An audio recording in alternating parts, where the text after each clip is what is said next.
At the top of a hill shrouded in mist lived an elderly painter named Kuro. He had no disciples, nor did he seek fame, but every morning, at the first crow of the raven, he would take a bamboo brush and go out to contemplate the horizon. His hut was humble, barely a shelter of wood and straw, but inside, hundreds of rolls of rice paper hung, each covered with soft and silent brushstrokes. No one knew why he hung them only for a day. Every night, as dusk fell, Kuro would take each of his works and carefully burn them in the brazier. A young monk from the nearby temple, intrigued by this custom, decided to visit him. He walked among the dew-covered trees, feeling the crunch of leaves beneath his feet, until he reached the painter's hut. Seeing him seated before the sunrise, calmly drawing on the paper, he asked, "Master Kuro, why do you burn your paintings every night? They are beautiful and unique." Kuro did not look away from the horizon. His brush followed the rhythm of the wind and the whisper of the trees. "Because each sunrise," he replied with a voice that seemed to float, "is a new canvas that is erased at sunset. Why would I cling to yesterday's stroke if tomorrow will be different?" The young monk, in silence, watched the drawing come to life, and something in his chest loosened, like a rope that had been too tightly pulled for too long. That night, the young monk did not return to the temple. He stayed with Kuro, seated on a straw cushion, while the sky turned a muted gold and the first stars trembled in the firmament. The elderly painter gathered his scrolls, one by one, with the delicacy of someone holding their breath. He placed them carefully over the brazier, and without a word, he lit the flame. The fire danced over the brushstrokes of ink, consuming them slowly. There was no sadness in the painter's eyes, only a serene peace, like a leaf falling without resistance. "Each brushstroke," Kuro said without looking at the young monk, "is born from the present. If I keep it, I make it memory. If I burn it, I let it be." The monk, accustomed to memorizing sutras and preserving teachings, felt a pang in his mind. What if everything he had learned about attachment was nothing but a theory never lived? That night, he did not sleep. He stayed awake watching the embers die out, as if in them was consumed not only the art of the old painter, but also something within himself, something that was finally ready to go. When dawn once again brushed the earth with its golden fingers, the monk was still awake, his eyes open to a sky that was already beginning to clear. Kuro had already risen. He was standing, once again in front of the white canvas, the brush suspended in the air, as if waiting for the day to breathe before painting its first stroke. The young monk approached, still in silence. "How do you know what to paint each morning?" he asked softly, afraid to disturb the stillness of the moment. Kuro smiled without taking his eyes off the paper. "I listen." "To whom? To what does not speak?" he replied. "To the murmur of the wind, the sigh of the sun, the trembling of the leaves. I paint what the day whispers to me before it knows how to speak." The brush touched the paper with a single fluid line, simple and alive. Then another and another, without thinking, without correcting. "Mistake," Kuro continued, "only exists when you believe you should be doing something else. But the brush does not doubt. If it slips, I follow it. Everything that is born with sincerity has its place, even if it lasts only a single moment." The young monk felt something inside him surrender, as if life didn't need to be understood or caught, only accompanied, just as the stroke accompanies the movement of the arm. And for the first time in a long while, he smiled without reason. That day passed with the softness of a petal falling into the river. The monk and the elderly painter shared rice and tea in silence.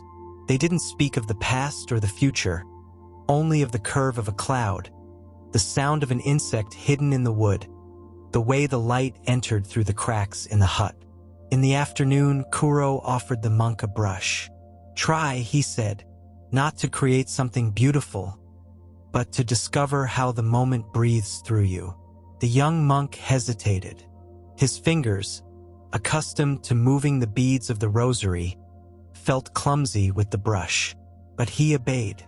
Before him, the blank paper seemed to look at him with infinite patience. He didn't know what to paint. He had no image in his mind. And yet, the brush moved, at first with stiffness, then with a sweet clumsiness, and finally, with freedom. He traced curved lines, scattered dots, a breath of wind he didn't know lived in his chest.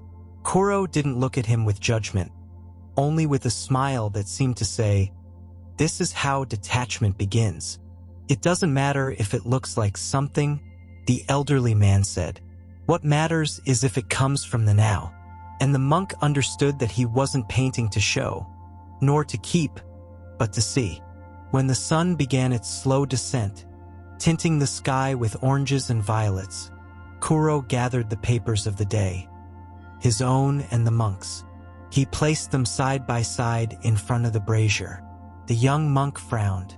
"Will you burn mine too?" "Of course," the elderly man replied, while adjusting the firewood. "Each stroke is a trace of the moment, not a stone we must carry." The monk hesitated. Something inside him wanted to keep that drawing, his first true attempt at letting go of thought and following the moment. It was a test, a symbol. How could he let it go so soon?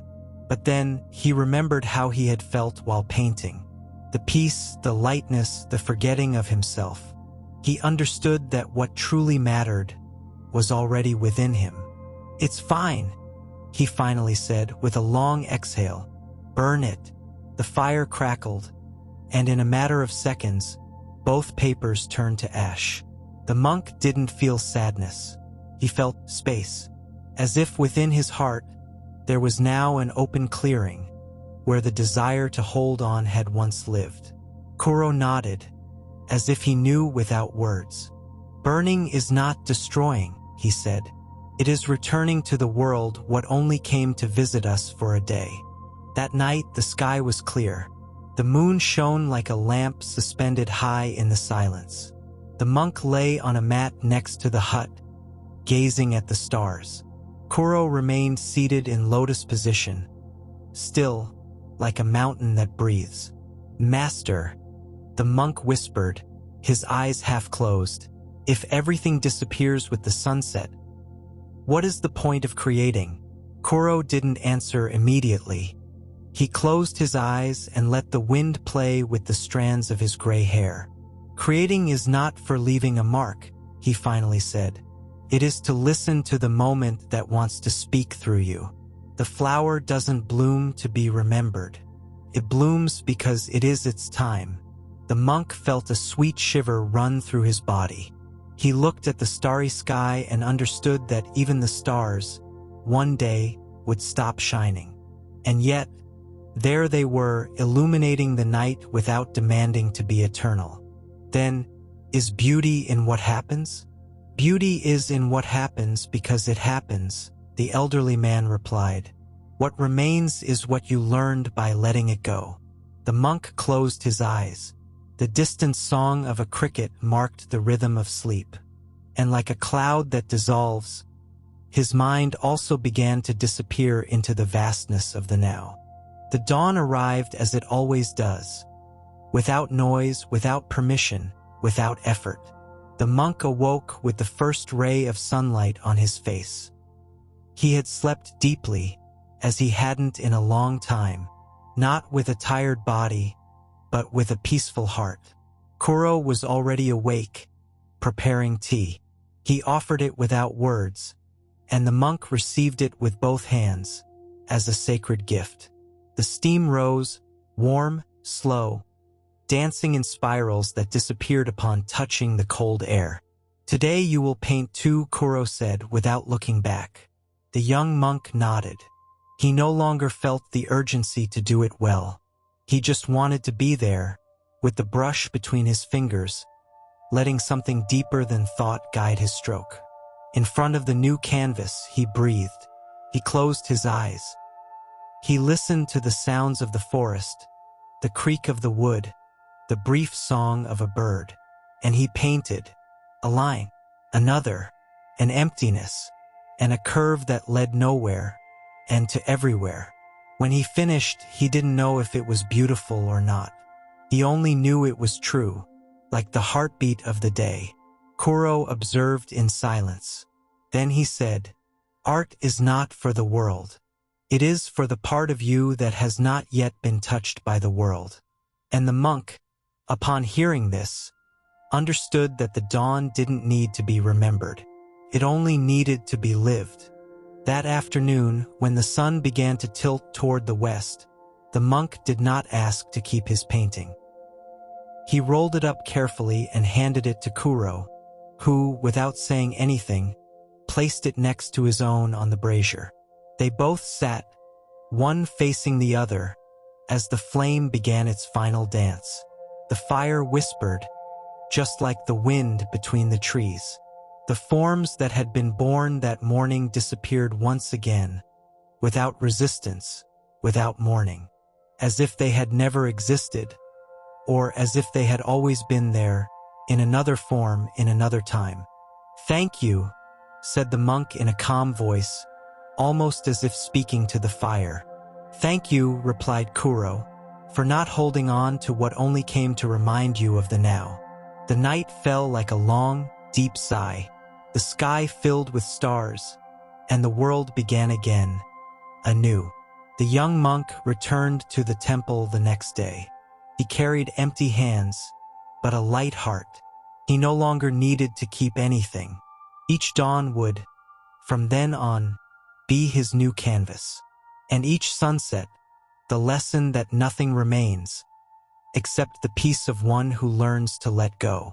Thus, under the vault of the sky, with each day that was born and died, he understood that living was not about accumulating, but painting with the soul, and then letting the wind take it away. Like a stroke that does not need to stay to have been real. El joven regresó al templo al día siguiente. Lavaba las manos vacías, pero el corazón ligero. Y no necesitaba guardar nada. Cada amanecer sería, desde entonces, su nuevo lienzo. Y cada anochecer, la leche de que nada permanece, excepto la paz de quien aprende solta. Así, bajo la bóveda del cielo, con cada día que nacia y moría, comprendió que vivir no era acumular, sino pintar con el alma, y luego dejar que el viento ese lo leve, como un trezo, que no necesita cuidarse para haber sido real.